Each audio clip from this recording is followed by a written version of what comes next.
Salam Pancasila. Di sini kita akan mempelajari solusi menghadapi ancaman, tantangan, hambatan, gangguan terhadap integrasi nasional, materi pelajaran Pancasila kelas 11 bab yang keempat. Kalau kita berbicara tentang solusi menghadapi ancaman, tantangan, hambatan, gangguan terhadap integrasi nasional, dapat kita pahami dari pembahasan sebelumnya di dalam ancaman tentang ideologi, politik, ekonomi, sosial budaya, pertahanan, dan keamanan, bahwa upaya menghadapi ancaman, tantangan, hambatan, gangguan tersebut adalah merupakan tanggung jawab seluruh bangsa Indonesia. Dan tanggung jawab itu merupakan suatu tanggung jawab bersama dari setiap lapisan-lapisan masyarakat Indonesia. Dari hal-hal tersebut dapat kita lihat bahwa salah satu upaya atau solusi yang dapat dilakukan untuk menghadapi ancaman, tantangan, hambatan, gangguan tersebut adalah upaya memperkuat identitas nasional kita sebagai suatu bangsa yang memiliki integritas, yang memiliki nilai yang sudah ditransmisikan dari masa lalu ke masa sekarang di dalam suatu proses perjuangan yang panjang. Sehingga bisa dikatakan bahwa identitas nasional sebagai salah satu solusi tersebut adalah merupakan milik bersama daripada bangsa Indonesia. Apabila bisa dikatakan ditetapkan menjadi milik bersama daripada bangsa Indonesia, hal ini akan dapat terlihat di dalam keseharian setiap tindakan, langkah dari setiap warga negara Indonesia di dalam komunitas-komunitas baik lokal, komunitas-komunitas yang lain, dan sebagai suatu bangsa yang merdeka. Nah, di sini bisa dikatakan menurut Monteiro tahun 2025 menjelaskan bahwa identitas nasional itu apa? Dia katakan di sini bahwa identitas nasional yang menjadi solusi tersebut adalah sebagai perwujudan dari nilai-nilai budaya yang berkembang dalam berbagai aspek kehidupan suatu bangsa dengan ciri khas tertentu yang membedakan bangsa tersebut dengan bangsa lain di dalam kehidupannya.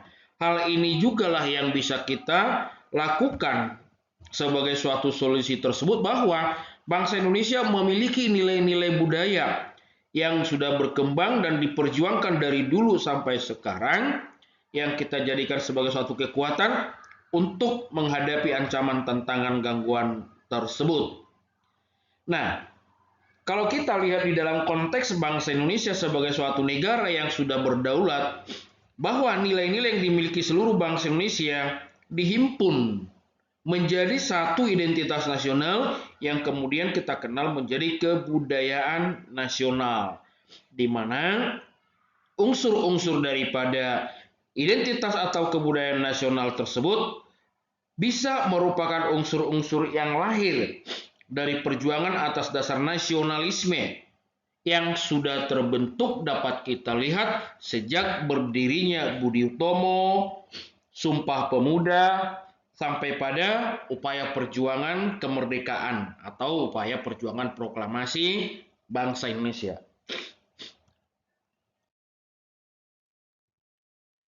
Nah, di sini kita akan melihat identitas-identitas nasional tersebut yang bisa kita jadikan sebagai suatu solusi. Pertama, identitas fundamental. Identitas fundamental ini adalah merupakan suatu identitas nilai dasar atau yang bisa kita katakan sebagai identitas ideologi yang kita sering sebut menjadi falsafah bangsa, dasar negara, dan lain-lain sebagainya. Sehingga menjadi identitas nasional kita di dalam identitas fundamental itu adalah Pancasila. Yang kedua, identitas instrumental.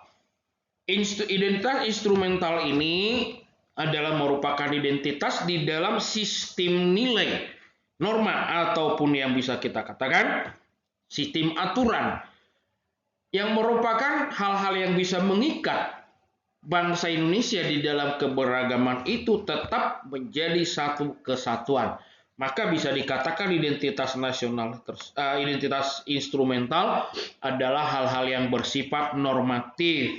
Umpamanya Konstitusi atau Undang-Undang Dasar Negara Republik Indonesia tahun 1945 beserta aturan-aturan lain yang ada di bawah Undang-Undang Dasar tersebut, seperti ketetapan MPR, undang-undang, peraturan pemerintah, Perpu, dan lain sebagainya. Termasuk di dalamnya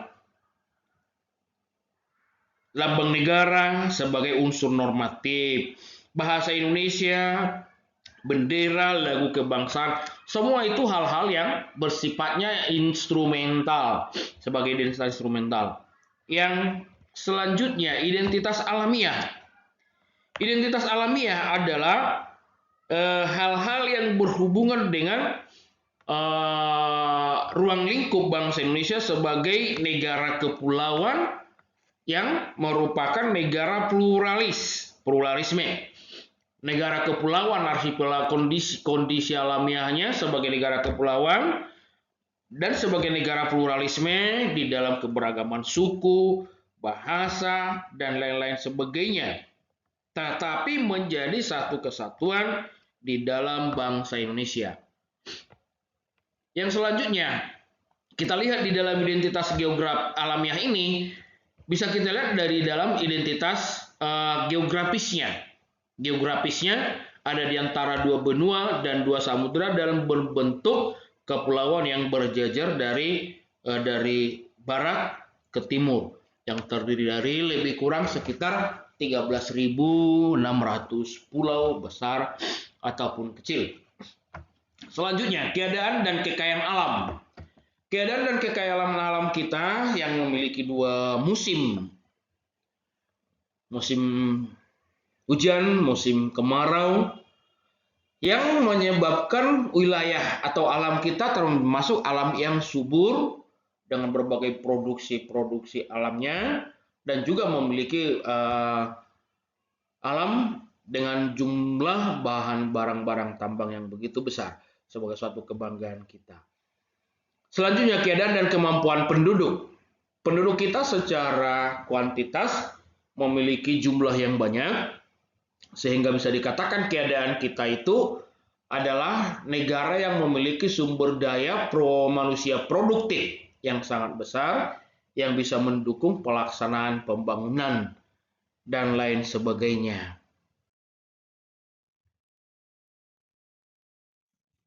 Nah, di sini kita akan melihat identitas nasional Indonesia menurut Monteiro tahun 2015. Ya. Pertama kita lihat di dalam Pancasila.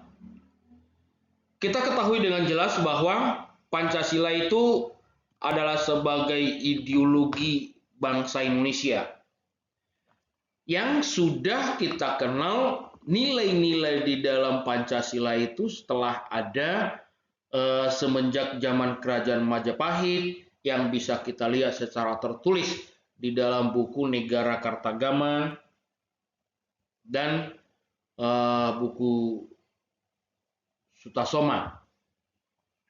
Nah, di sana sudah ada kata Pancasila di dalam bentuk kalimat Pancasila Krama, yang kemudian itu digali, yang kemudian kita kenal sebagai suatu dasar negara Pancasila, yang telah dihasilkan istilah Pancasila pada tanggal 1 Juni dalam sidang BPUPKI yang pertama. Dan istilah Pancasila itu jelas kita ketahui, istilah yang dikemukakan oleh Soekarno. Ya. Nah, kemudian dalam pengembangannya, Pancasila memiliki fungsi sebagai dasar negara, sebagai bentuk pondasi di dalam proses penyelenggaraan kehidupan bernegara. Maka dikatakan bahwa di dalam proses penyelenggaraan kehidupan bernegara adalah dengan sistem yang didasarkan pada Pancasila dengan manusia-manusia yang Pancasilais. Itu yang diharapkan di sini. Kemudian sebagai ideologi, sebagai suatu dasar pemikiran di dalam setiap konsep-konsep yang ada. Terus sebagai pandangan hidup, sebagai jiwa identitas bangsa dan menjadi kepribadian. Nah, itu merupakan suatu identitas nasional Indonesia di dalam Pancasila sebagai suatu solusi dalam menghadapi ancaman, tantangan, hambatan, dan gangguan. Nah, Pancasila juga sebagai sumber dari segala sumber hukum, serta cita-cita dan tujuan bangsa. Yang selanjutnya kita lihat identitas nasional. Yang kedua, sebagai suatu solusi menghadapi ancaman, tantangan, hambatan, gangguan tersebut adalah Undang-Undang Dasar Negara Republik Indonesia tahun 1945. Nah, Undang-Undang Dasar tahun 1945 adalah konstitusi atau sebagai hukum dasar bagi bangsa Indonesia dan menjadi dasar di dalam peraturan perundang-undangan lainnya. Maka di sini di dalam Undang-Undang Nomor 12 Tahun 2011 tentang tata urutan perundang-undangan Indonesia telah ditetapkan Undang-Undang Dasar itu sebagai suatu konstitusi, di bawahnya ketetapan MPR, undang-undang atau Perpu, serta peraturan presiden dan peraturan daerah, provinsi ataupun kabupaten kota. Selanjutnya identitas nasional Indonesia menurut Montero di dalam Bhinneka Tunggal Ika. Bhinneka Tunggal Ika berbeda-beda tetap satu juga. Maka Bhinneka Tunggal Ika itu merupakan suatu nilai normatif yang memiliki arti keberagaman yang bersatu. Berarti keberagaman diakui tetapi di dalam satu kesatuan. Sebagai suatu negara, sebagai suatu bangsa, sebagai suatu sistem, dan lain sebagainya. Kedua, memiliki makna toleransi dan saling menghormati. Toleransi dan saling menghormati di dalam keberagaman, toleransi agama, toleransi budaya, toleransi, dan lain-lain sebagainya, menuntut suatu pengorbanan terhadap egoisme organisasi, kelompok, ataupun suku untuk mampu menghormati suku, budaya, dan lain sebagainya. Terus, maknanya persatuan dalam perbedaan. Perbedaan itu diakui merupakan suatu identitas, tetapi di atasnya ada mengutamakan persatuan dan kesatuan. Yang keempat, kekayaan budaya dan keunikan. Keberagaman itu adalah merupakan suatu identitas nasional, menjadi suatu unsur keberagaman budaya yang dianggap menjadi kekayaan budaya dan menjadi keunikan daripada bangsa Indonesia. Nah, itu makna yang terdapat di dalam Bhinneka Tunggal Ika. Yang selanjutnya kita lihat dengan fungsi. Fungsi daripada Bhinneka Tunggal Ika itu ada 4. Fungsinya adalah bisa membangun persatuan, menghormati perbedaan, menghargai keberagaman budaya, dan memperkuat identitas nasional. Itu fungsi daripada Bhinneka Tunggal Ika. Nah, kita lihat selanjutnya identitas nasional sebagai unsur untuk menghadapi tantangan, ancaman, gangguan, hambatan tersebut di dalam lambang negara. Lambang negara kita kenal dengan istilah Pancasila. Lambang negara tersebut memiliki 6 makna. Di sini pertama, burung Garuda. Burung Garuda ini merupakan suatu hal yang bisa melambangkan kekuatan, ya, melambangkan kemuliaan, dengan sayap yang mengembang melambangkan dinamika bangsa itu sendiri di dalam semangat untuk menjunjung tinggi nama baik bangsa Indonesia. Yang kedua, lambang negara itu dianggap sebagai perisai, dalam arti melambangkan perjuangan dan perlindungan. Karena perisai sering dibawa di dalam medan perang untuk seorang prajurit untuk melindungi diri dari serangan musuh di dalam upaya pertahanan umpamanya. Yang ketiga, warna kuning emas. Ini merupakan warna pokok daripada burung Garuda atau warna yang mendominasi warna daripada lambang itu sendiri yang melambangkan keagungan martabat bangsa Indonesia. Keempat, di kakinya ada tulisan Bhinneka Tunggal Ika, merupakan suatu semboyan yang diangkat dari bahasa Sanskerta yang mengandung arti berbeda-beda tetapi satu jua yang mencerminkan persatuan dan kesatuan bangsa Indonesia yang kaya akan keberagaman.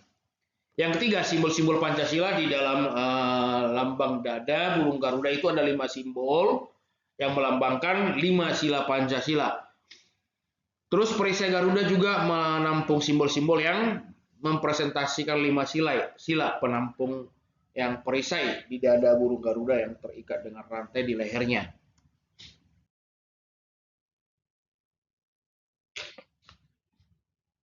Selanjutnya, identitas nasional Indonesia menurut Monteiro 2025 dalam bahasa Indonesia sebagai suatu unsur untuk upaya menghadapi ancaman tantangan gangguan tersebut adalah bahasa Indonesia. Nah, bahasa Indonesia memiliki banyak fungsi.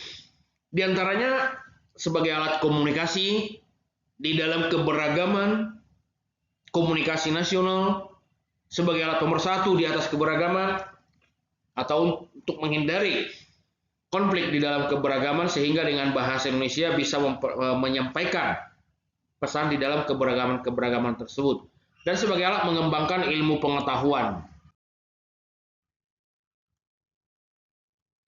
Selanjutnya kita lihat dengan identitas nasional di dalam merah putih. Bendera merah putih adalah lambang bangsa Indonesia. Ya, jelas kita ketahui maknanya. Merah putih yang sering kita sebut dengan sang merah putih atau sang saka merah putih yang memiliki makna filosofis yang sangat dalam sebenarnya, di mana warna merah melambangkan keberanian, putih melambangkan kesucian. Jadi bisa dikatakan bahwa merah putih itu melambangkan tubuh jiwa manusia yang saling melengkapi secara utuh. Selanjutnya kita lihat dengan lagu kebangsaan. Lagu kebangsaan Indonesia memiliki 6 fungsi. Kalau kita teliti kata-kata di dalam lagu kebangsaan itu, pertama, menemukan rasa nasionalisme dan semangat juang bagi bangsa Indonesia. Ada terdapat di dalam kalimat-kalimatnya. Terus mengobarkan semangat perjuangan dan sikap nasionalisme bangsa Indonesia, menanamkan nilai karakter nasionalisme, mencerminkan semangat sejarah dan harapan rakyatnya, mengajarkan pengetahuan tentang sejarah Indonesia, mengingatkan jasa para pahlawan dan bagi kemerdekaan Indonesia. Itu ada tetap di dalam teks lagu Indonesia Raya. Selanjutnya kita lihat dengan bentuk kesatuan negara Republik Indonesia. Makna kesatuan negara Republik Indonesia adalah suatu bentuk negara yang bersatu, berdaulat, adil, dan makmur. Itu sudah jelas tertuang di dalam pembukaan Undang-Undang Dasar 45 yang terdiri dari wilayah yang luas dengan berbagai suku, budaya, keyakinan, bertujuan untuk mewujudkan persatuan bangsa Indonesia. Konsep persatuan dan kesatuan. Nah, jelas itu juga ditetapkan di dalam pasal 1 ayat 1 Undang-Undang Dasar 45. Semua itu merupakan pencerminan dari nilai sila ketiga Pancasila. Selanjutnya kita lihat di dalam wawasan Nusantara. Wawasan Nusantara, wawasan tambah Nusa Antara. Wawasan, ruang lingkup jangkauan, ruang lingkup pemikiran, ruang lingkup pengetahuan. Nusantara, Nusa dan Antara. Nusa, gugusan, kumpulan, Antara yang terpisahkan. Jadi Nusantara adalah kumpulan atau gugusan pulau-pulau yang dipisahkan oleh perairan. Nah, konsep wawasan Nusantara di sini yang memiliki konsep Astagatra.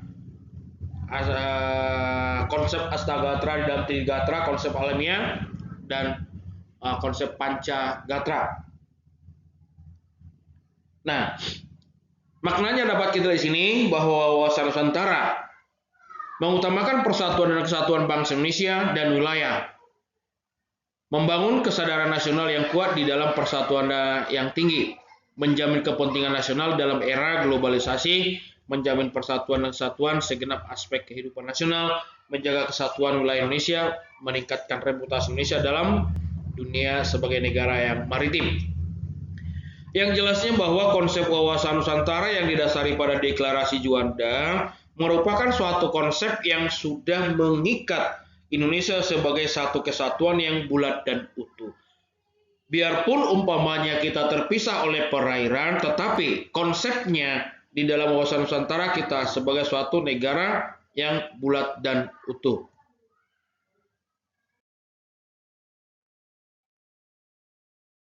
Selanjutnya, kita lihat dalam kebudayaan nasional.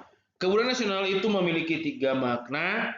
Pertama, identitas bangsa, puncak kebudayaan daerah, dan perwujudan cipta karya dan karsa. Kebudayaan nasional menurut TAP MPR nomor 11 tahun 1998 adalah perwujudan dari cipta karya dan karsa bangsa Indonesia. Yang terakhir, ketahanan nasional. Ketahanan nasional memiliki 6 makna. Kondisi dinamis, kondisi yang berkembang yang harus diikuti, atau sistem pertahanan keamanan itu harus mengikuti kondisi dinamis bangsa Indonesia sendiri dan kondisi dinamis di dalam dunia internasional. Ketahanan nasional juga memiliki makna keuletan dan ketangguhan. Keuletan di dalam upaya menegakkan persatuan dan kesatuan, pertahanan dan keamanan, dan ketangguhan di dalam menghadapi berbagai ancaman-ancaman, baik itu ancaman internal ataupun eksternal. Nah, kemampuan mengatasi ancaman, jaminan kelangsungan hidup negara, atau konsep pertahanan itu adalah untuk menjamin kelangsungan hidup negara Indonesia sebagai suatu bangsa yang berdaulat. Terus ada aspek astagatra. Terus merupakan suatu daya tangkal terhadap segala masalah yang dihadapi bangsa Indonesia. Demikian, terima kasih.